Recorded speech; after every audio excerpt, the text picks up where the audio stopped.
Ladies and gentlemen, good afternoon. My name is Abby, and I'll be your conference operator today. At this time, I would like to welcome everyone to the Cadence Second Quarter 2025 Earnings Conference Call. All lines have been placed on mute to prevent any background noise. After the speaker's remarks, there will be a question-and-answer session. If you would like to ask a question during that time, simply press star, then the number one on your telephone keypad. Thank you, and I will now turn the call over to Richard Gu, Vice President of Investor Relations for Cadence. Please go ahead. Thank you, Operator. I'd like to welcome everyone to our second quarter of 2025 earnings conference call. I'm joined today by Anirudh Devgan, President and Chief Executive Officer, and John Wall, Senior Vice President and Chief Financial Officer. The webcast of this call and a copy of today's prepared remarks will be available on our website, cadence.com. Today's discussion will contain forward-looking statements, including our outlook on future business and operating results, as well as the impact of our DOJ and BIS settlements. Due to risks and uncertainties, actual results may differ materially from those projected or implied in today's discussion. For information on factors that could cause actual results to differ, please refer to our SEC filings, including our most recent Forms 10-K and 10-Q, CFO commentary, and today's earnings release. All forward-looking statements during this call are based on estimates and information available to us as of today, and we disclaim any obligation to update them.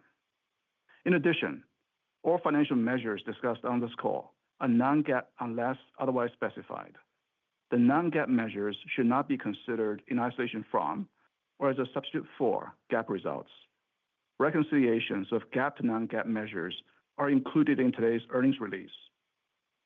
For the Q&A session today, we would ask that you observe a limit of one question only. If time permits, you can re-queue with additional questions. Now I'll turn the call over to Anirudh. Thank you, Richard. Good afternoon, everyone, and thank you for joining us today. Cadence delivered exceptional financial results for the second quarter of 2025, exceeding our Q2 revenue and EPS guidance, driven by ongoing broad-based strength across our AI-driven product portfolio. Bookings were stronger than expected, highlighting the strategic relevance of our AI-driven portfolio and the depth of our customer relationships. Demand for our technologies continues to grow, driven by customers embracing our products at scale, and we are raising our financial outlook for the year to 13% revenue growth and 16% EPS growth for 2025. John will provide more details on both our Q2 results and the updated outlook. We continue executing to our intelligent system design strategy initiated in 2018, which remains a clear differentiator in a rapidly evolving landscape. Our early investments, delivering to our vision of unified EDA, IP, 3D IC, PCB, and system analysis are paying off. These capabilities are enabling us to lead through the accelerating waves of the AI supercycle, from AI infrastructure build-out to physical AI in autonomous systems to the emerging frontier of science's AI. Customer R&D investments remain robust, particularly as AI drives exponential design complexity, such as in advanced node designs and complex system architectures. And this is translating into broad-based demand across our portfolio. Embedding agentic AI into our design platforms across core EDA, system design, and system simulation workflows enables the evolution from a traditional tool-based flows to autonomous goal-driven agents. Our Cadence AI portfolio, powered by multiple autonomous silicon agents and built on our unified JEDI platform with NVIDIA accelerated compute, is delivering optimized designs and massive efficiency gains for our customers. At Cadence Live 2025, we introduced the new Millennium M2000 AI supercomputer, featuring NVIDIA Blackwell, delivering AI-accelerated simulation at unprecedented speed and scale across engineering and science workloads. This tightly co-optimized hardware-software full system stack delivers up to 80x higher performance and up to 20x lower power versus traditional CPU-based systems. Multiple customers provided endorsements, including Ascendance, MediaTek, and Treeline Biosciences. In Q2, we furthered our long-standing partnership with ADI through a broad proliferation of our core EDA software, including AI-driven Cadence Cerebrus and Verisium solutions, as well as system software across PCB, advanced packaging, and system analysis. Also in Q2, we deepened our partnership with SK Hynix through a broad expansion of our EDA software, system software, and design IP solutions. And a major semiconductor company meaningfully expanded its relationship with Cadence in Q2 through a broad proliferation of our EDA, IP, and SDA portfolio. We furthered our long-standing collaboration with TSMC to accelerate time to silicon for customer designs using 3D IC and advanced node technologies, such as TSMC's A16 and N2P, through certified design flows, silicon-proven IP, and ongoing technology collaboration.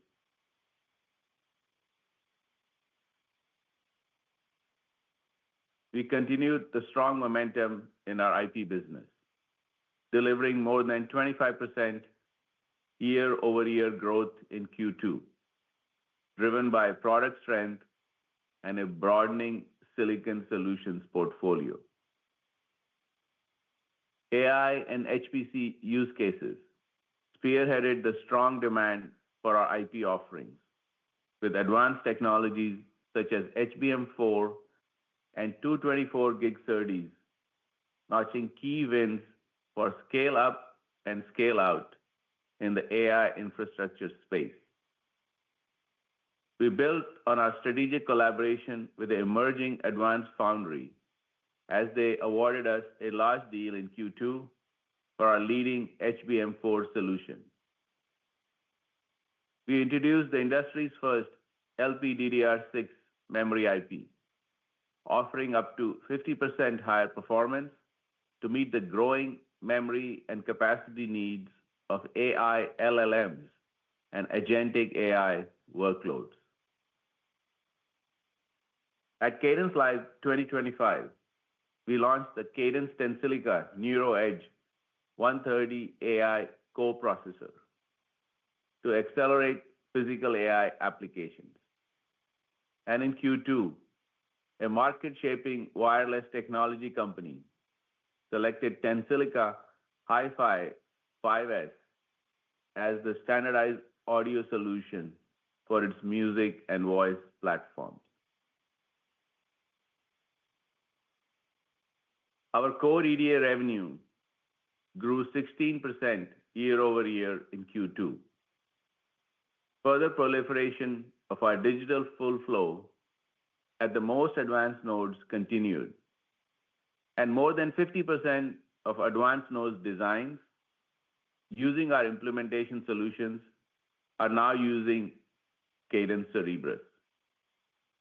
In Q2, we launched Cadence Cerebrus AI Studio, the industry's first agentic AI, multi-block, and multi-user SoC design platform. This technology, delivering up to 20% PPA improvement while accelerating chip delivery time by 5 to 10x, was endorsed by Samsung and ST Microelectronics at launch. And Renesas successfully used our Pegasus physical verification solution to sign off an advanced node SoC after it demonstrated a significant throughput advantage. Our industry-leading Palladium Z3 and Protium X3 platforms accelerated their momentum, delivering outstanding results, with Q2 being the best revenue quarter ever for our hardware systems. Demand for hardware was strong and broad-based, driven by AI, HPC, and automotive customers. Our verification software suite that includes Verisium, Xcelium, and Jasper, and leverages big data and AI to optimize verification workloads, saw continued expansion with 27 new logos in Q2. Building upon 30 years of industry leadership, we launched the Virtuoso Studio 25.1 release, offering broad support for RF, photonics, mixed signal, and advanced heterogeneous designs. Our leading Spectre X circuit simulator closed several deals with strong growth, while our FastSpice Spectre FX platform has now been adopted by the top 3 memory companies. Our system design and analysis business delivered another standout quarter with 35% year-over-year revenue growth. On the packaging front, there was strong customer uptake of our 3D IC technologies, and top foundries and semi-customers embraced our AI-driven advanced substrate router, which provides tremendous productivity benefits. Our AI-driven Allegro X PCB design platform saw continued proliferation as multiple aerospace and defense, hyperscale, and EV customers took advantage of the platform's meaningful productivity and next-generation capabilities. Our Clarity and Celsius solvers saw significant expansion at a major hyperscaler, and Clarity secured a key win at a marquee AI company, while our Reality data center digital twin drove strong growth at a top hyperscaler. Beta CAE technology integrations with our CFD, thermal, and electromagnetics products were released as Beta CAE solutions continued to score key competitive wins, particularly in the automotive segment.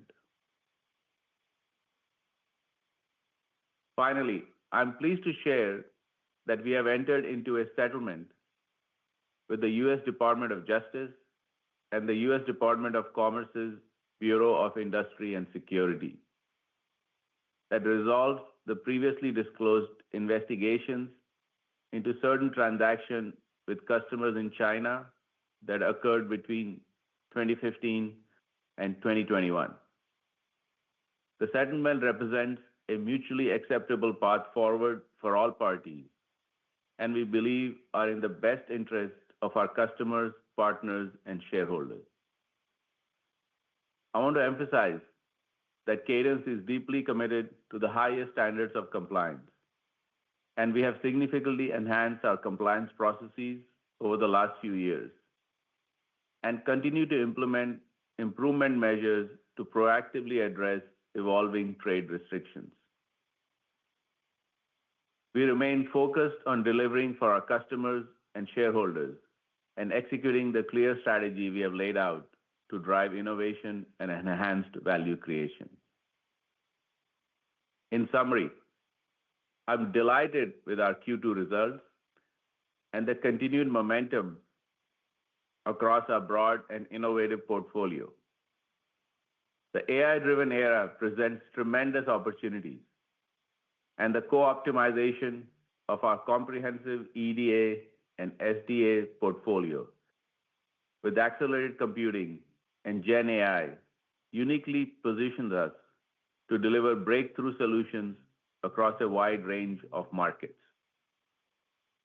Now, I will turn it over to John to provide more details on the Q2 results and our updated 2025 outlook. Thanks, Anirudh, and good afternoon, everyone. I'm pleased to report that Cadence delivered excellent results for the second quarter of 2025, with broad-based momentum across all of our businesses. Strength in other regions more than offset the impact of the export restrictions on China outlined in the BIS letter dated May 23rd, which was later rescinded. Robust design activity and customer demand, coupled with our strong execution, drove 20% revenue growth and 29% non-GAAP EPS growth year over year for Q2. Here are some of the financial highlights from the second quarter, starting with the P&L. Total revenue was $1,275 million. GAAP operating margin was 19%, and non-GAAP operating margin was 42.8%. And GAAP EPS was 59 cents, with non-GAAP EPS $1.65.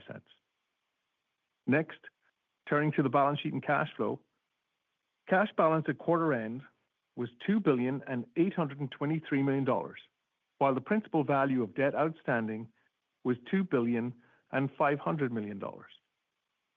Operating cash flow was $378 million. DSOs were 51 days, and we used $175 million to repurchase Cadence shares. Before I provide our updated outlook, I'd like to share what's embedded. As Anirudh mentioned, I'm pleased that we've reached a settlement with the DOJ and BIS, resolving previously disclosed investigations into certain China sales from 2015 to 2021, totaling approximately $45 million over the 6-year period. As part of the agreements, we'll make a payment of approximately $141 million in our third fiscal quarter. Please see our Form 8-K, which includes additional details regarding the terms of the agreements.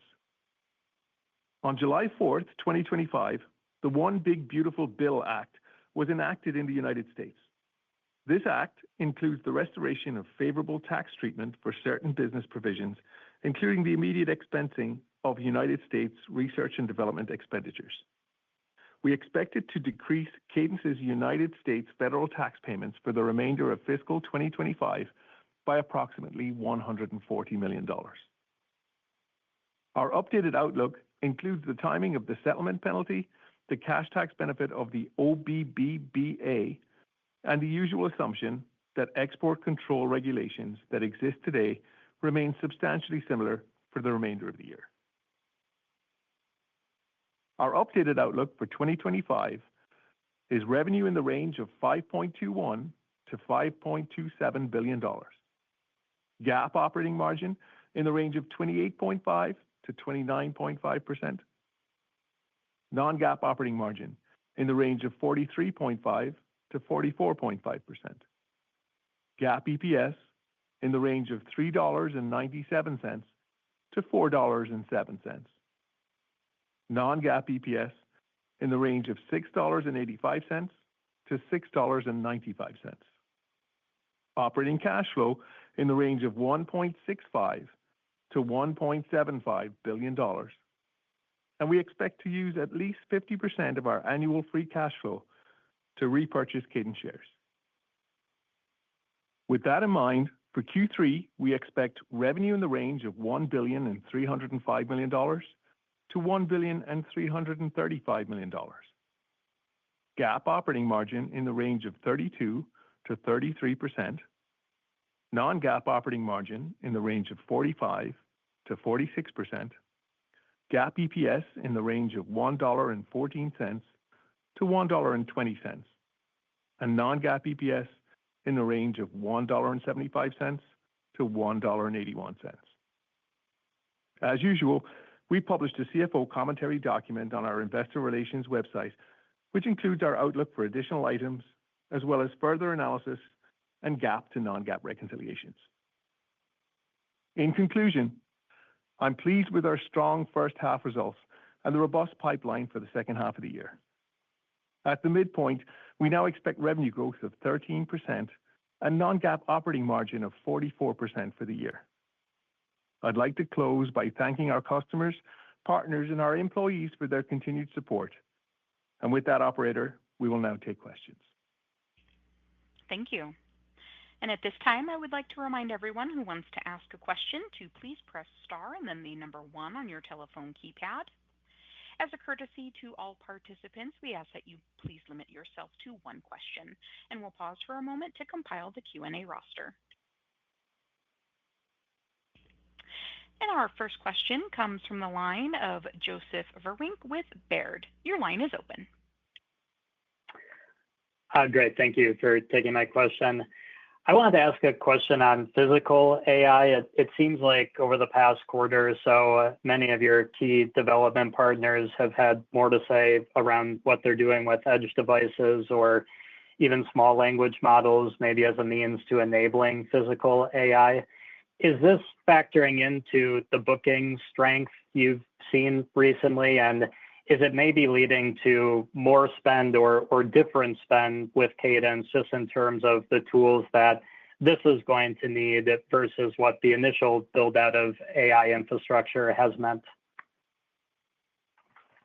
Yeah, Joe, this is a great question. And first of all, I'm very pleased by our results and our performance and the demand of our products, which is broad based.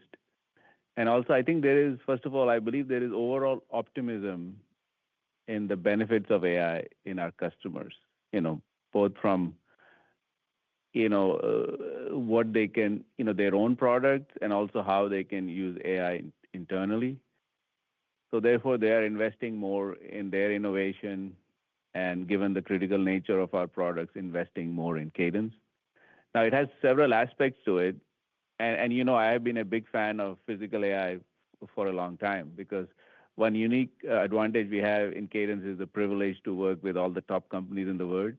And we believe that, of course, AI infrastructure is huge, but physical AI has the potential of being even bigger, and then followed that with sciences AI. That's why we have laid this three-phase evolution of AI. And now, if you look in the marketplace, also with autonomous cars or robots and drones, it is becoming much more, public. And our advantage is, even though some of these things come out later, the customers start investing in R&D before they come out in public.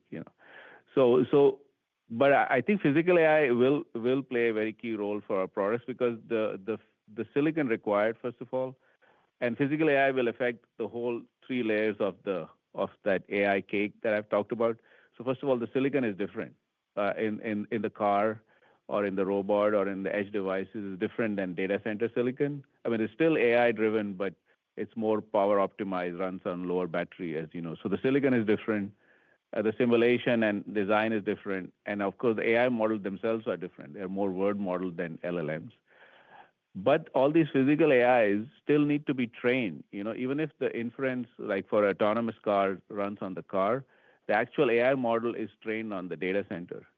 So the beautiful thing of physical AI is not only it creates new opportunities for us, it also emphasizes the importance of AI infrastructure in the data centers. So it is helping both sides of that equation. And so we are benefiting from that, and we are, as you know, working with all the main AI data center players, as they design chips and systems. So the impact is both on the data center side and the edge side. But this is still an evolving market. I think physical AI is still in the early innings. There's still like 3 to 5 years of more development to go. But overall, I think what I would like to say is that the customer environment is, I feel personally, is better than it was 6 months ago. That's great. Thank you. And our next question comes from the line of Gianmarco Conti with Deutsche Bank. Your line is open. Yeah, hi there. Thank you for taking my questions. Firstly, congrats on another amazing quarter. Simply what led to Cadence increasing their growth outlook, even though you could not recognize 1 month of China revenue? I guess the curiosity is whether there was a single stack of renewals across EDA, or was this across all fronts? And maybe you can give a small comment on backlog and the development for the year. Thank you. Yeah, Gianni, great question. It's been an interesting quarter. China ended up being 9% of our revenue in Q2. That's down from 11% in Q1. But we've seen strong demand across all geographies. And strength in other regions more than offsets any near-term softness related to China during Q2. We've spoken in the past about how well diversified our customer base is, and we're increasingly seeing growth. And we're seeing the growth in bookings from AI, HPC, and system design workloads globally. But we're very, very pleased with the way backlog ended up at the end of Q2. It was stronger than we expected going into the quarter, despite all of the restrictions. We're very, very pleased with where we are halfway through the year. Anirudh, anything to add? No, John, that's right. Overall, I would like to say the demand is broad-based. You can see it in all the results of all the 3 main lines of business. Hardware is doing phenomenally well. We had a record quarter ever, in terms of revenue, and we have a clear lead in hardware, and also we are essential to all the major AI chips being designed using Palladium and our EDA software. And then, all these agentic AI tools like, Cerebrus AI Studio, that's a phenomenal new product. And then Verisium, Allegro X. So I think both the software and hardware business is doing well in core EDA. And then IP had a great quarter. There's a lot of reasons behind that. One is the AI infrastructure build out, but also, there are at least 4 major companies doing advanced node foundries now, with TSMC, our long-standing partner. Samsung, even today, there's a big announcement from Samsung Foundry, Intel with 18A, 14A, and Rapidus in Japan. I just came back from Japan with this big opening of Rapidus. So there are at least 4 advanced node foundries that all require IP. So I think that's also driving strength in IP. And then system continues to do well because of our focus on 3D IC, which is the fastest growing part of the system market. And Beta is providing us a good kind of integration with the rest of the flow and new products like Millennium. So if I look at all the 3 main areas, I feel we are very well positioned, and the market itself seems to be improving with the AI super cycle. Got it. Thank you. And our next question comes from the line of Vivek Arya with Bank of America. Your line is open. Thank you for taking my question. Just a near and a longer term China impact question. So on the near term, how much of a headwind was China in Q2? I know, John, you mentioned they went from 11 to 9%, but what was kind of the expectation? Then if we zoom out for all of 2025, I think in the past you had said China sales were expected to be flat year on year. Is that still the right approach? Because that would still imply quite a bit of a lift in the back half. And then, Anirudh, if we look longer term, what is the right China exposure for Cadence? Does it naturally just come down over time, or will it probably stay at this 9, 10, 11% kind of range over the longer term? Thank you. Yeah, Vivek, look, I'll start because I understand your question. I would view our outlook for China to be optimistic but prudent. Our guidance reflects what we believe to be a prudent and well-calibrated view of the second half of the year. The export control environment is dynamic, and while we've incorporated current regulatory framework as of today into our assumptions, we always add some prudence to account for potential variability, whether that's geopolitical or operational. But you're very, very pleased with how China is doing. I know last quarter we told you that we were expecting it to be flat. It's hard to see how China won't increase a little bit over last year, but we've been prudent with our guide. And Vivek, long term, I think China, will, of course, is going to invest in chip design and system design, just like all geographies. But I think the percentage of revenue should be similar or maybe, maybe a little down, but not because China won't do well, but I think the rest of the world is doing phenomenally well, right? All the investment you're seeing in the U.S. and then Japan, Korea. I mean, so not to say in particular about China, but I think the rest of and which we saw in Q2 also, there is significant investment. So given that context, it's difficult to predict exactly what China will do, but it's good to see that, China is doing well, but the rest of the world is doing even better. Thank you. And our next question comes from the line of Harlan Sur with JP Morgan. Your line is open. Good afternoon and great job on the quarterly execution. If I look at many of the AI XPU, ASIC, and merchant chip design programs that are in design right now, many of them are looking to transition from 2.5D to 3.5D advanced packaging architectures, which includes chip stacking, right? And many of these programs are going to start taping out second half of this year. And in some cases, your customers are integrating up to like 10 chips in a single package, right? This is a very complex undertaking, integration, floor planning. On top of that, you got signal integrity, thermal, power challenges. Wondering how much is this contributing to the bookings and revenue strength as more of your customers are adopting your Integrity 3D IC or your Allegro X advanced packaging platforms to tackle these challenges of 3.5D packaging? And then how much is advanced packaging roughly contributing to your overall revenues? Yeah, Harlan, that's a great question and a great observation, of course. I mean, the whole industry, especially in HPC and AI, is moving to this chiplet-based architectures. And also, I think it's not just limited to the data center. Even, if you look at the latest auto designs and all the other markets will, I think, over time move to this new packaging architecture. And Cadence is uniquely and very well positioned. I mean, I think we have talked even earlier, Allegro is the platform of choice for package design. Yep. And 3D IC is another way of talking about package design. And then at the same time, we have Virtuoso, which is analog, Innovus, which is digital, and then all the system analysis tools like Clarity and Voltus and Celsius. And that is all incorporated into Integrity.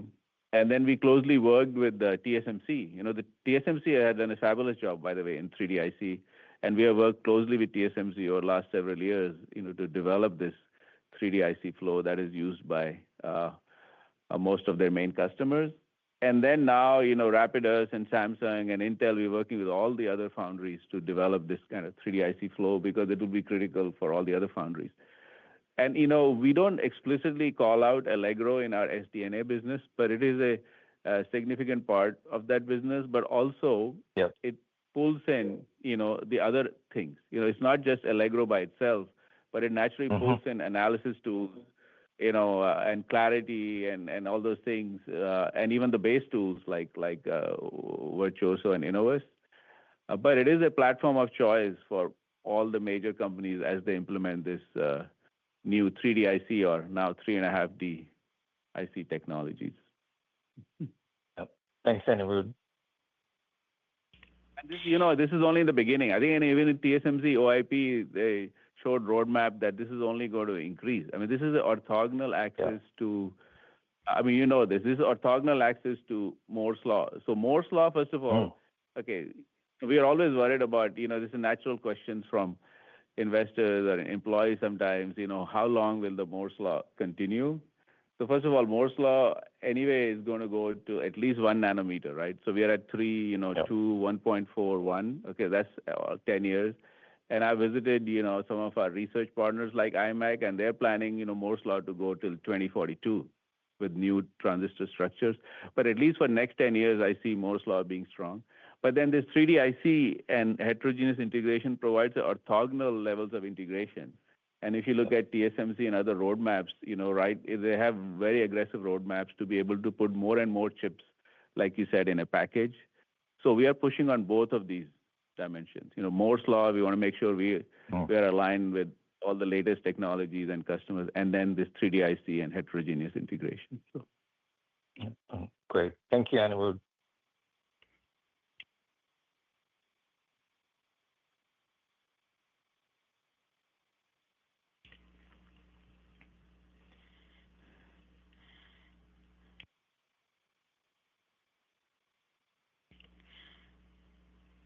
And our next question comes from the line of Lee Simpson with Morgan Stanley. Your line is open. Great, thanks, and well done on another great quarter. I think it falls to me to maybe ask about the agentic systems. I note again, this is second quarter, you brought it up. It does look as though development's moving ahead. And I think if the comments are to be interpreted right, you are seeing some early sales, one assumes, in sort of pilot line development. But I'm still trying to put this into perspective. What if we take a step back? Do we need a new business model or a different go-to-market strategy to get full value here?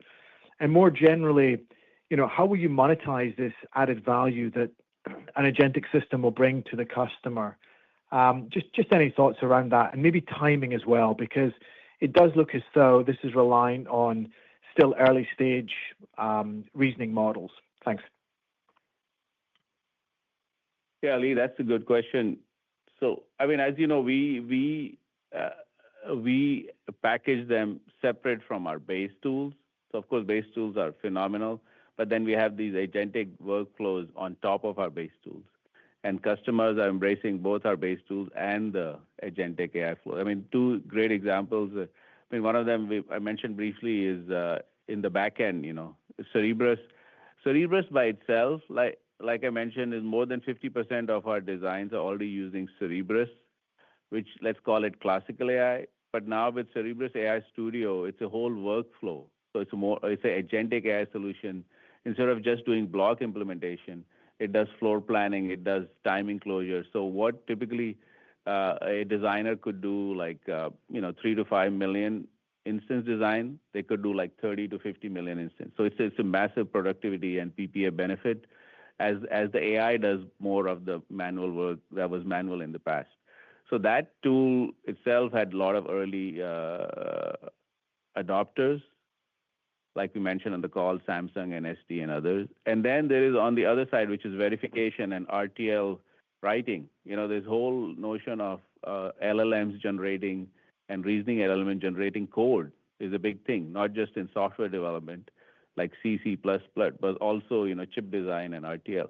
So those two areas are very, very positive. One is in the front end with RTL generation and verification, and the other is in the back end in PPA optimization. And those are different tools than our traditional tool set, and we engage with customers on that. And our philosophy always is, because we have a long history of innovation and automation in EDA, our philosophy is to deliver value to customers. Their workload is going up anyway, and align with the top customers, and usually they will, reward us for that. And that's our history over the last 10 years. And so we are focused on innovation and productivity, and we have all kinds of business models to monetize that in any way, and we'll see how that progresses over time. Great. That's a very full answer. Thank you. And our next question comes from the line of Jim Schneider with Goldman Sachs. Your line is open. Good afternoon. Thanks for taking my question. I was wondering if you maybe could talk a little bit more about the core EDA results, very strong in the quarter with a lot of growth. Can you maybe cite some of the drivers of the strength in the quarter, be it new customers or Cerebrus pricing benefits or anything else that was one-time in nature, and maybe give us a sense about how you expect the cadence of the core EDA revenue to trend in the back half of the year? Thank you. Yeah, EDA, core EDA is is doing phenomenally well. I mean, just to remind, I mean, I think most of our investors know this already, but just to remind that we have the broadest portfolio in core EDA. We have digital, which we are leading position in, especially in the TSMC ecosystem. Virtuoso, which is de facto standard in analog mixed signal. Verification, we have all the verification software tools and Palladium and Protium in hardware. So Cadence has the most comprehensive EDA portfolio on the market. And as AI, as AI adoption happens, it's both the core product portfolio plus the AI-driven agents that we talked about. And we saw signs of that in Q2. And then some of the key customer wins we highlighted is, of course, SK Hynix. They're doing phenomenally well, as you know, with the AI and HBM. ADI, which is a long-term Cadence partner. And then overall strength in hardware, which was very broad-based, then in IP and systems, which is outside of EDA. So overall, I think I'm pleased with that. Of course, as you know, we never focus on one individual quarter. There could be quarter-by-quarter variation. But overall, I think EDA is doing well, and I expect it to grow going forward. Yeah. Yeah, and Jim, we're getting proliferation at marquee customers, and we're seeing the second half looks particularly strong on the software side as well as hardware in core EDA. Thank you. And our next question comes from the line of Jason Celino with KeyBanc Capital Markets. Your line is open. Hey, thanks for taking my question. John, if I think I heard you correctly, I think you said that China would be up a little bit this year versus flat previously. This is on top of, I assume, the China restrictions that were temporary. So this in itself seems important. I don't know if you're able to indulge us a little bit, but what do you think China growth could have been if those restrictions, never happened? Like if we never had those 6 weeks? Thanks. Yeah, Jason, I mean, great question. Very, very difficult to kind of figure out what revenue would have been in that kind of parallel universe where that never happened. The one thing I take comfort from, though, is that, the restrictions came and they went. But so I tend to focus on the year. And when I look at the year, that, previously we thought the year would be flat for China. With the strength that we've seen across the board, across all businesses and across all geographies, it's really hard to see China remaining flat year over year now. That I think it'll be slightly up. But of course, we're normally very prudent with our guide, and I thought it was appropriate to remain prudent with the outlook for the year. So we've been cautious but optimistic with that outlook. Okay, great. Sounds good. Thank you. And our next question comes from the line of Gary Mobley with Loop Capital. Your line is open. Hi, guys. Thanks for taking my question. John, when we entered the year, I think your expectation, correct me if I'm wrong, was the year with a strong renewal period in the second half. And clearly, your bookings in the first half of the year have exceeded your expectation by, I assume, several $100 million. And so my questions are two-part. I want to confirm that the June quarter ending backlog excludes China. And, with the strength in the first half that you've seen, what does that tell you about the potential for the second half bookings and exiting the year with perhaps record levels of backlog? Yeah, Gary, I mean, very astute question. To confirm, we had to exclude a number of China bookings from our backlog by the end of Q2. We had to reserve for those because at the end of Q2, the restrictions were still in place for us. So the closing backlog at the end of Q2 reflects a lower level of backlog than it would have been had those China restrictions been rescinded prior to June 30th. But and then in terms of the outlook for the year, I'm pretty confident we're going to end up the year with a higher backlog than we started the year. So I'm very comfortable that we'll end up with a book-to-bill of 1. Second half bookings, the renewal cycle is strong in Q3 and Q4. I think both Q3 and Q4 will have bookings that exceed our revenue in those quarters. And like I say, we expect that at the end of the year, we'll have a new higher and record level of backlog than we had last year. Thanks, John. And our next question comes from the line of Jay Vleeschhouwer with Griffin Securities. Your line is open. Thank you. Anirudh, you spoke earlier in answer to an earlier question and in your prepared remarks about agentic AI. And I'd like to ask about the broader implications and requirements from that. One of the terms that's come up this year more broadly in software, not just in EDA, having to do with agentic is orchestration. And in your world specifically, if we think about what you're providing with agentic AI or AI generally, it's fundamentally, I think, a form of simulation. And therefore, the requirements for that would also seem to be new forms of process or data management and traceability, which is a critical function in simulation, if our thesis is right about what they're really doing. So beyond just introducing these agents and aids, how are you thinking about the broader portfolio and capabilities that you need to provide customers, particularly since you refer to their workflows? Thank you. Yeah, Jay, that's a great point. So yes, you're absolutely right. I mean, we want to make more of a workflow automation, just like I mentioned with Cerebrus AI Studio. So it's not doing a point function. It is doing multiple functions together with reasoning. And the critical need is, apart from the LLMs and all, there's critical need for like a data structure or database to store all these actions. So what I'm pretty pleased about is the response of our customer to JedAI. We talked about JedAI being our joint enterprise data and AI platform. And it has both the data storage because we need to capture not just one tool or one point in time, multiple tools and multiple flows, just like a human would do. So JedAI has become a very essential part of our AI deployment to customers. And it's a very flexible system, because some of our customers, some really big customers, want JedAI to be on-prem because their data is very, very sensitive. Some customers are okay with JedAI being on the cloud, okay to use cloud LLMs or cloud data management. And then some customers want a hybrid, on-prem and cloud solution. So JedAI uniquely positions us to make that kind of invisible to the user. But JedAI is critical along with the AI agents to deliver this solution to our customers. And we are able to do much more, and we'll do much more of a full workflow solution along with JedAI and then the agents on top, whether it's Verisium or Cerebrus or Allegro X. Got it. Thanks, Anirudh.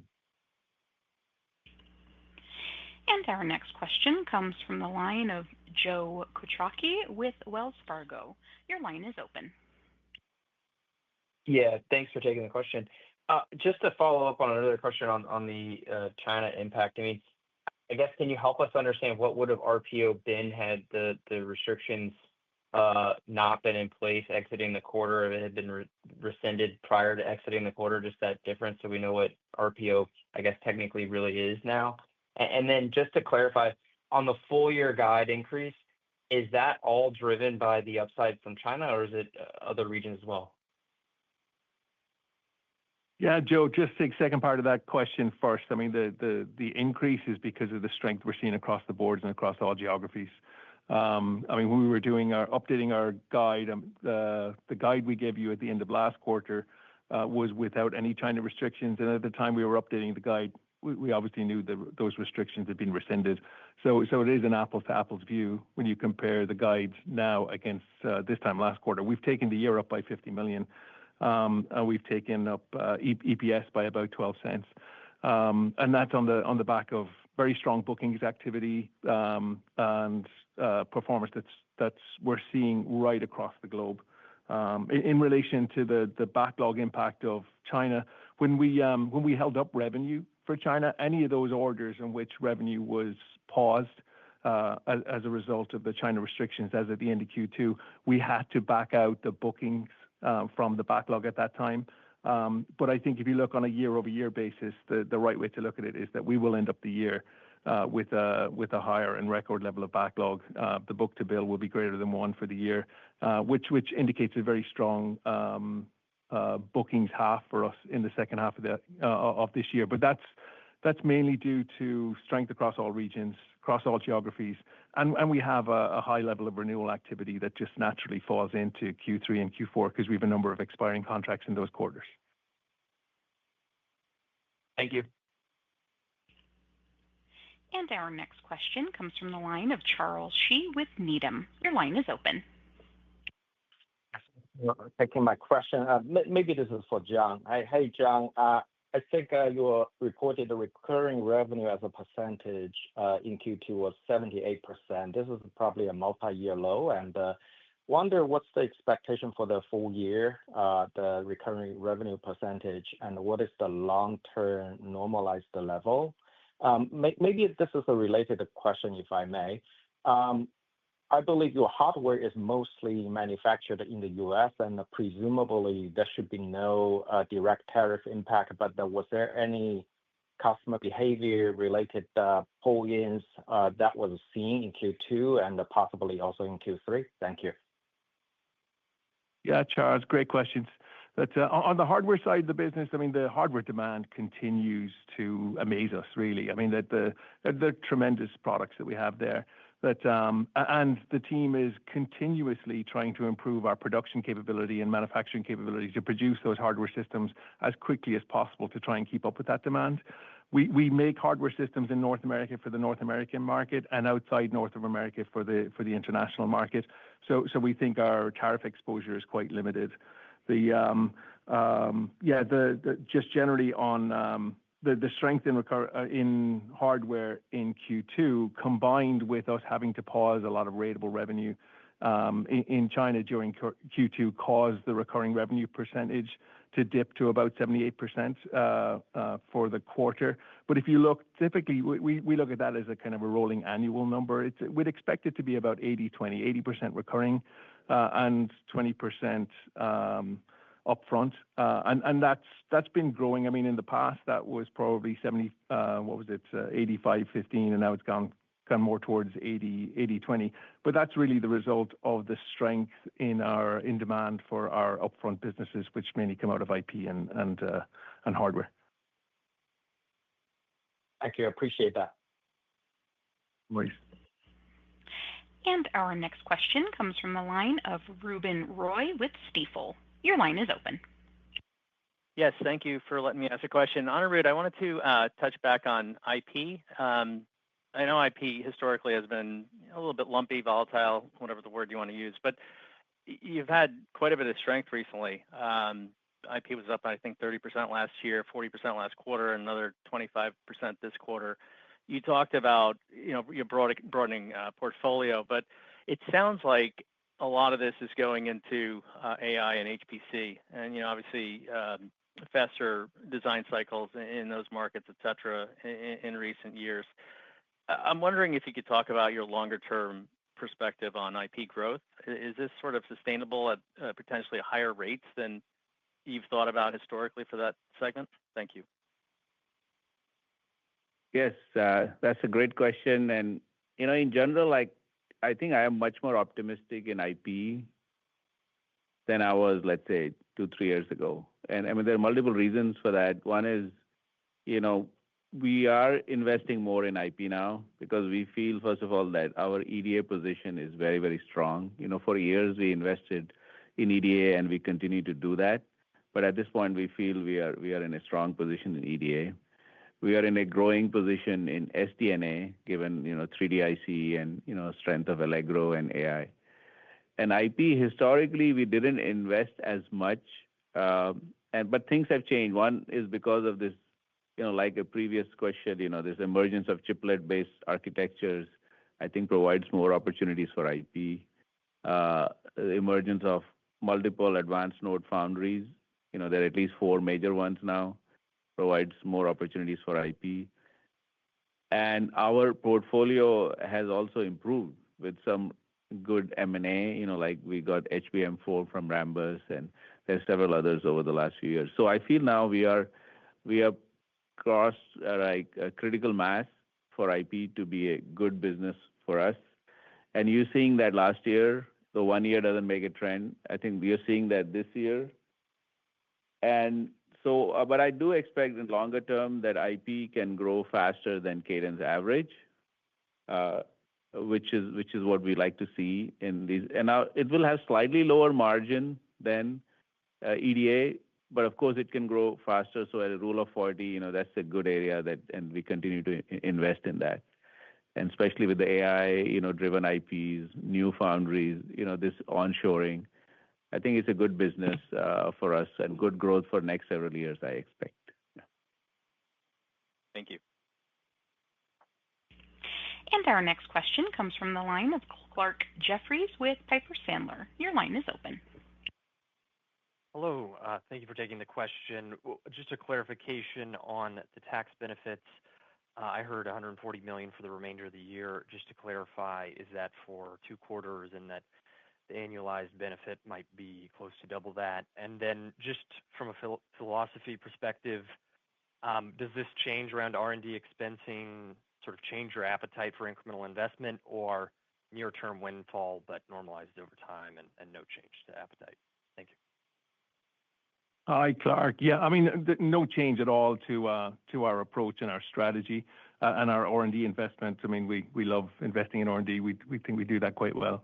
But in relation to the tax consequences of the OBBBA thingy, that the primary change in fiscal 2025 relates to the immediate expensing of domestic R&D. The cash tax impact of that, we get benefit of about $140 million.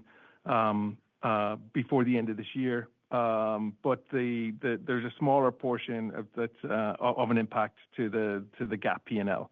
Now, from a non-GAAP perspective, we use an effective tax rate of 16.5%. That normalizes everything. So the impact of the OBBBA doesn't change our non-GAAP rate. For this year, it's still at 16.5%. But the one-time difference on cash taxes for the year is about $140 million.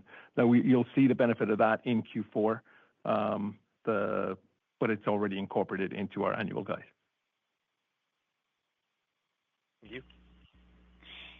And our next question comes from Joshua Tilton with Wolfe Research. Your line is open. Hey, guys. Thanks for sneaking me in and congrats on a great quarter and a nice raise to the full year outlook. Most of my questions have been answered already, so maybe more of like a medium-term thought question.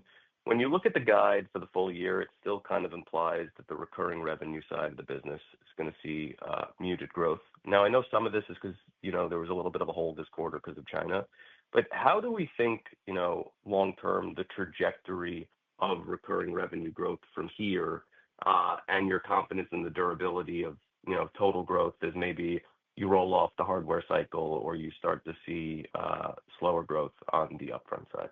Thanks. No, great question. I think what we've seen over the last few years is we've seen it drift towards kind of a lower level of recurring revenue, higher level of upfront revenue. But that's mainly been as a result of, IP and hardware and SD&A to a certain extent growing faster than the average Cadence business. That I think, I mean, right now we're at 80/20. We're not guiding anything. We're at 80/20 for this year.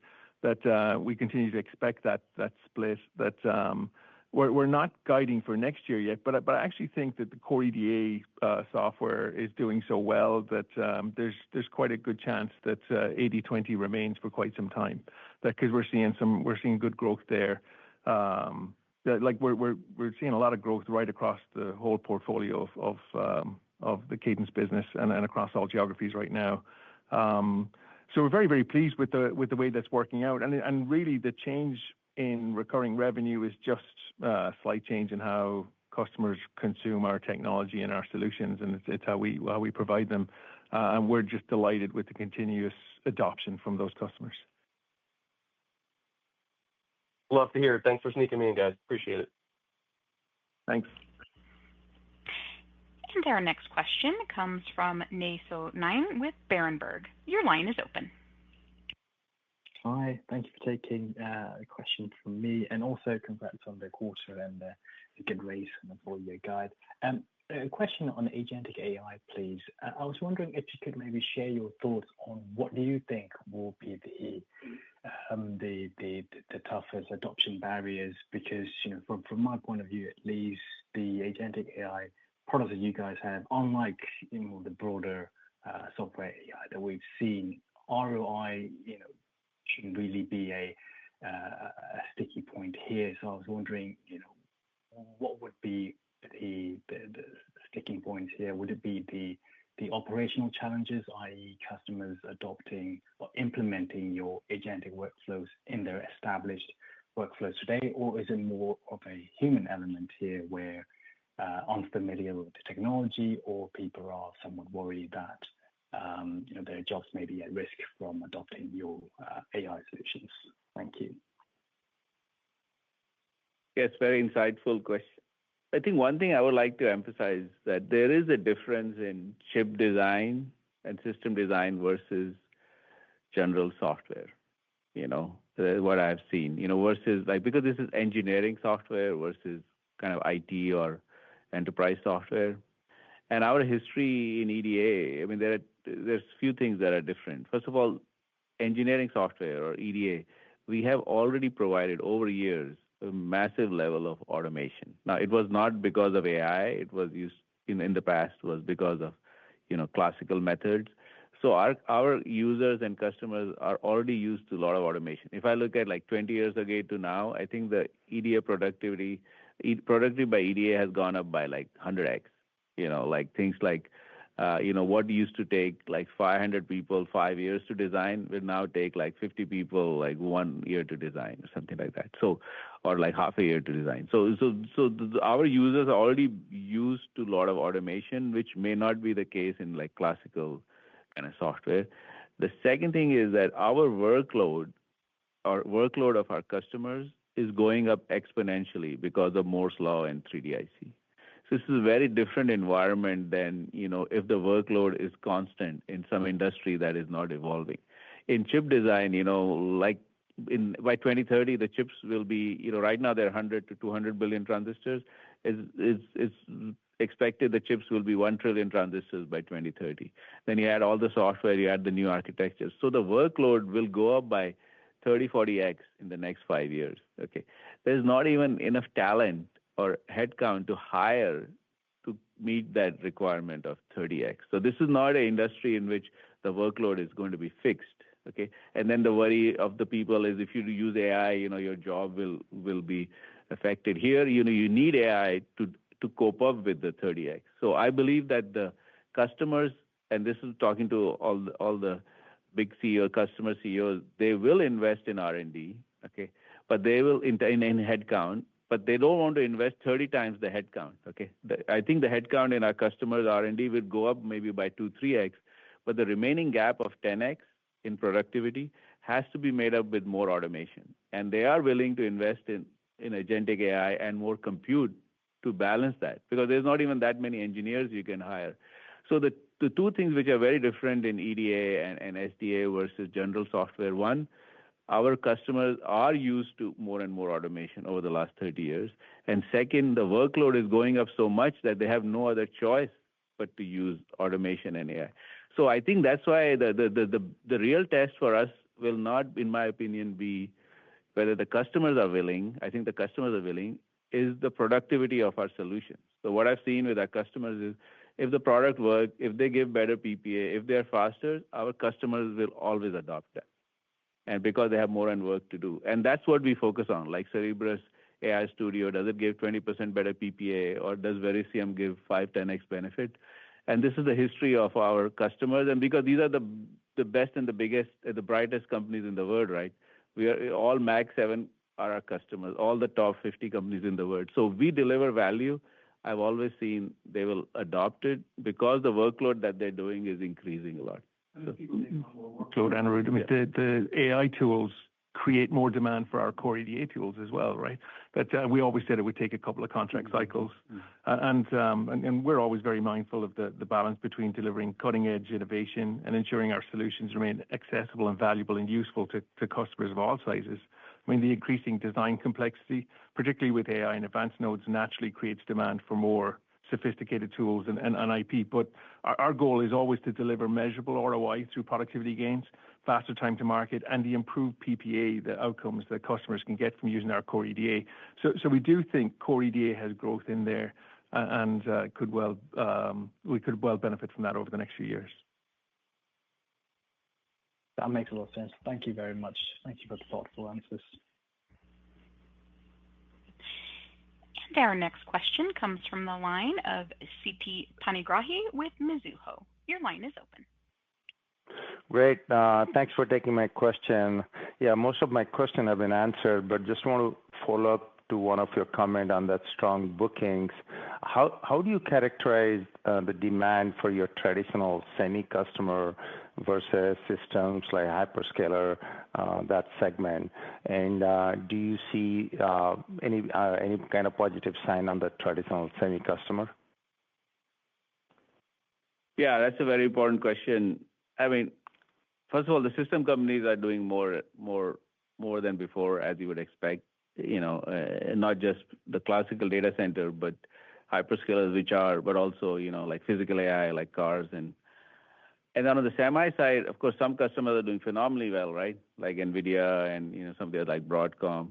So I think your question is more traditional semi. So I do think, I mean, of course, this recovery in traditional semi has been projected for a long time, but I do think there is some recovery now. I mean, at least in the memory market, there seems to be in the mixed signal.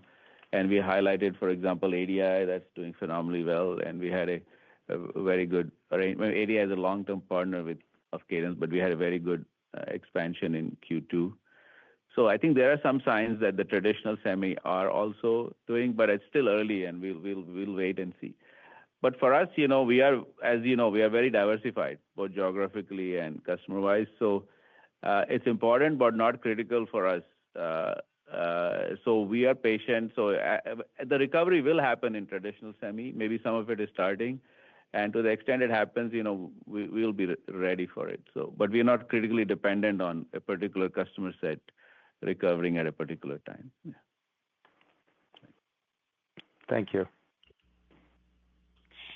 And our last question comes from the line of Blair Abernethy with Rosenblatt. Your line is open.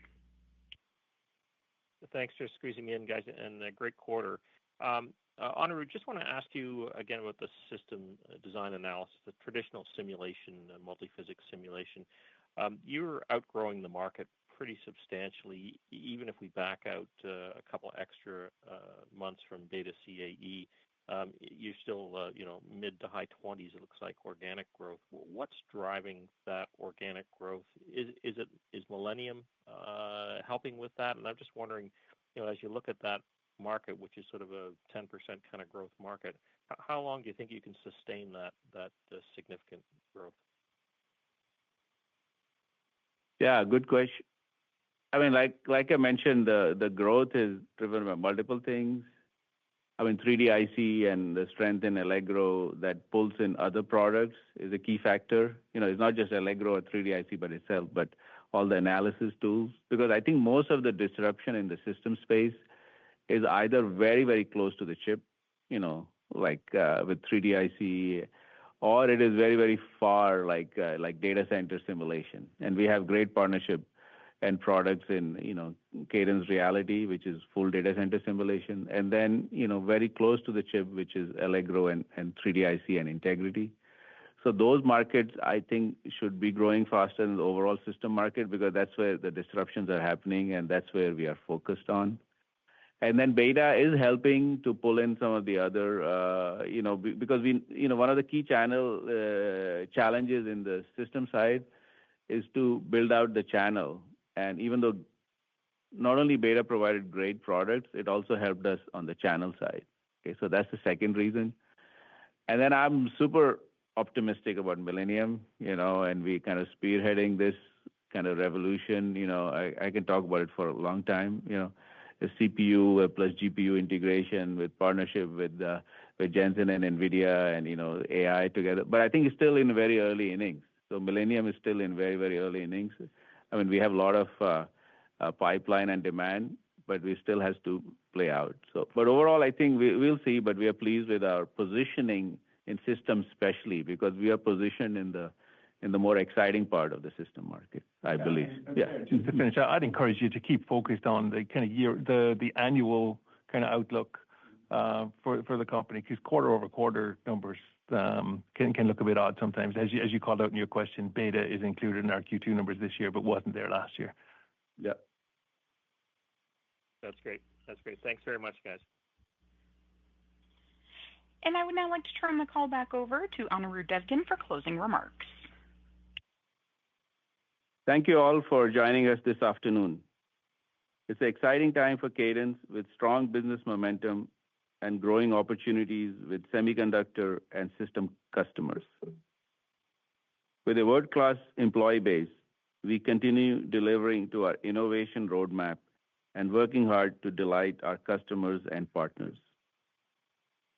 On behalf of our board of directors, we thank our customers, partners, and investors for their continued trust and confidence in Cadence. And ladies and gentlemen, thank you for participating in today's Cadence second quarter 2025 earnings conference call. This concludes today's call, and you may now disconnect.